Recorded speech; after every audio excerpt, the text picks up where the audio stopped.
All right, so today we have legs, quad focus, right? And before every leg day, I like to walk on the treadmill on a little incline with some speed on it, just to keep your heart rate up, okay? Get your heart rate up so you can be ready for the workout. Warm your whole body up so you can be ready for the workout, especially your hips, your knees, your ankles. So yeah, you want to get a good little warm up. So yeah, I didn't sleep last night. I just came from the station. But I'll do leg swings after I walk on the treadmill.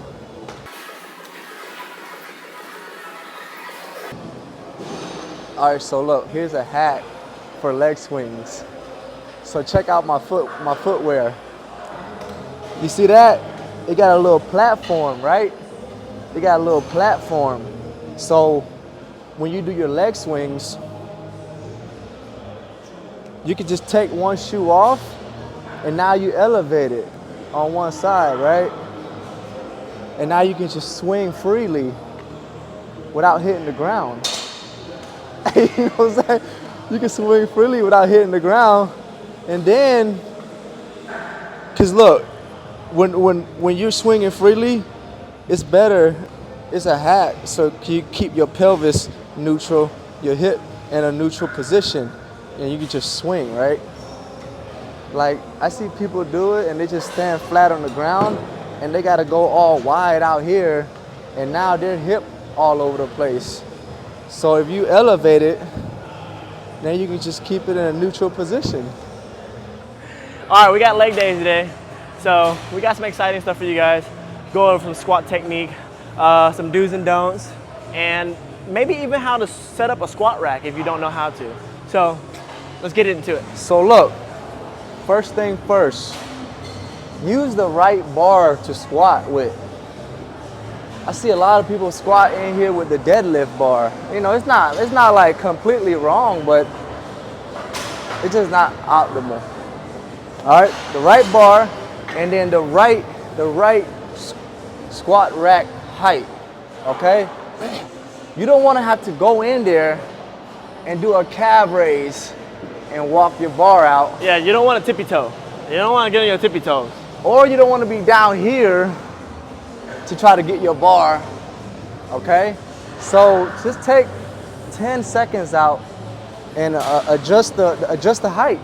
It's that simple, right? Okay? So you want to get a height where you can get in there nice and comfortable, and you can just, boom. Just got to stand up a little bit. The infamous boom.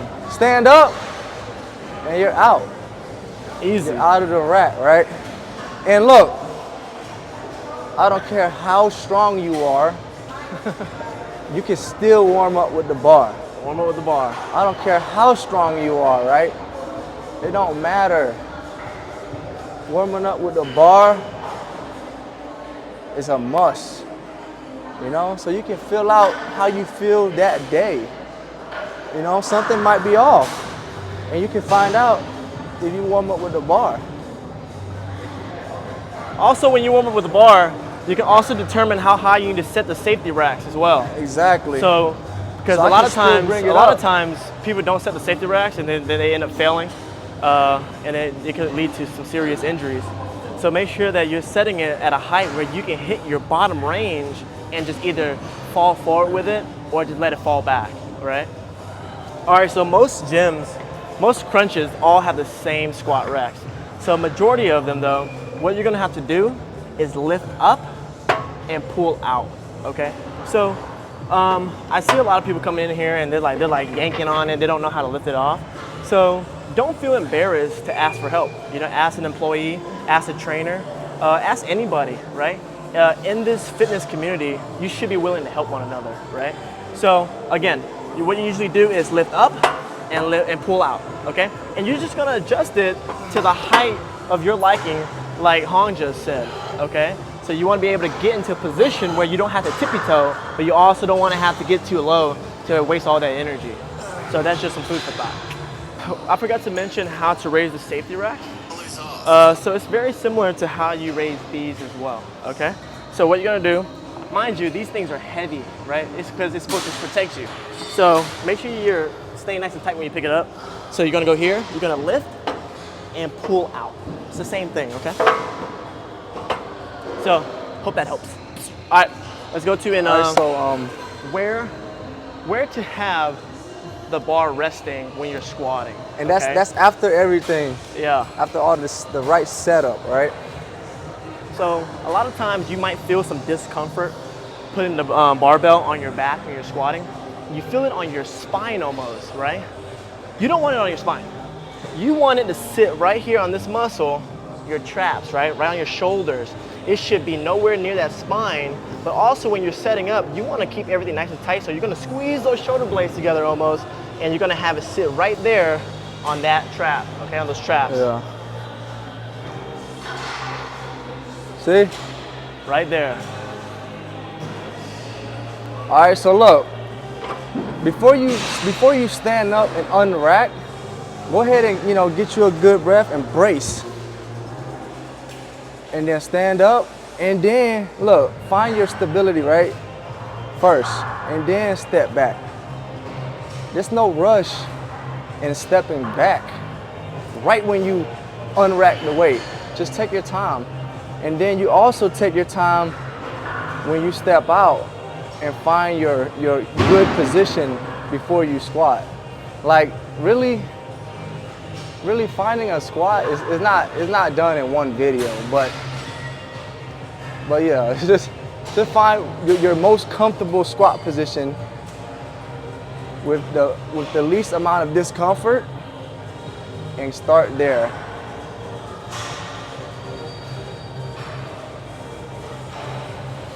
Some of the biggest takeaway that we want you guys to get from this is don't rush.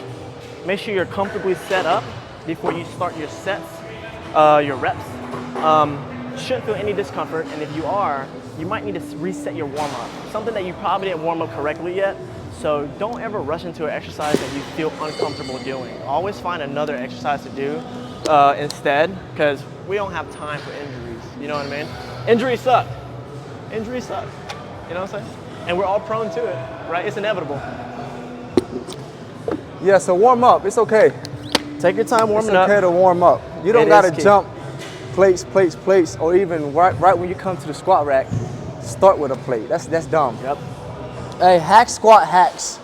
Hack squat hacks, right? No pun intended. No pun, yeah. But look, so there's different levels on where you wanna load the machine. Again, don't load it to where you have to tiptoe out of it, right? Put it on the lower level and fill out your position. I'm just gonna run through the basics because you can place your feet up here to hit glutes and hamstrings. You can place your feet down here to hit more quads, or out here to hit more groin, and outer glutes, right? But I'm just gonna give you the basics. So boom, nice and comfortable. And look, I'll even go like this. I'll even go down here. So if you're comfortable now, that mean when you start your set, you're gonna be good. You don't gotta adjust your footing with a whole bunch of weight on your shoulders, okay? So let me see the foam roller. So look, this is just a thing we're doing for this split. Yeah, you don't have to, it's just hit different parts of the muscle. So I already got set up, okay? Already got set up. Now I want to get snug. I want to get nice and snug up here and stay neutral, okay? Stay balanced on both sides. Again, get a breath and brace, lift it up, boom.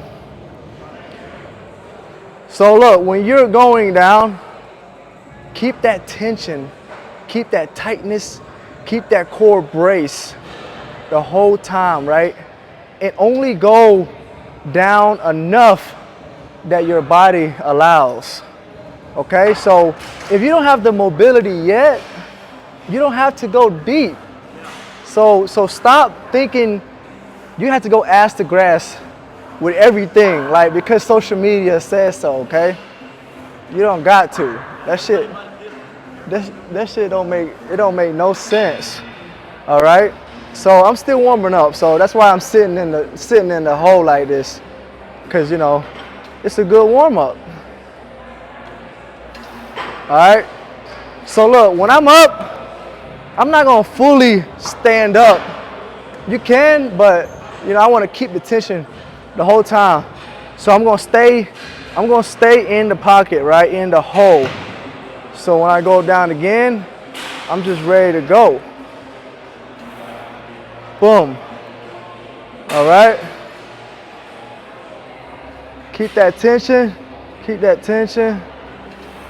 come up. So look, when you're going down, don't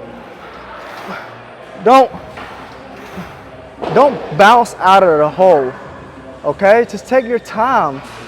Take your time and go down, remain tight, boom. Use that muscle to get you out of the hole. Don't spring.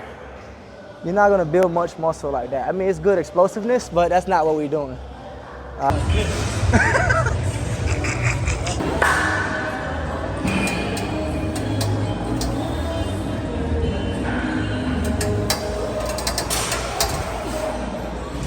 Go. Come on.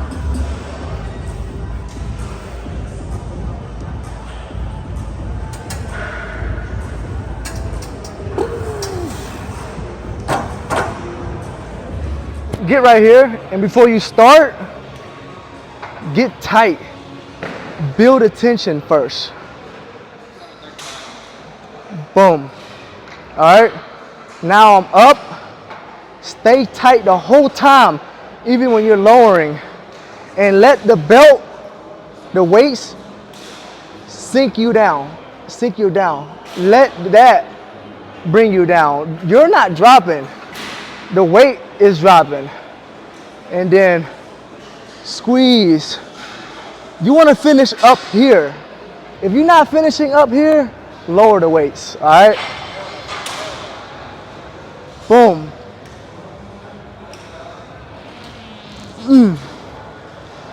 Hold it at the top for at least a second. All right? Tight. Lower down and keep that tension the whole time. If you're not finishing parallel, you're not doing it right. All right? Yeah, it's too heavy, man. Like, lower the weights. Boom.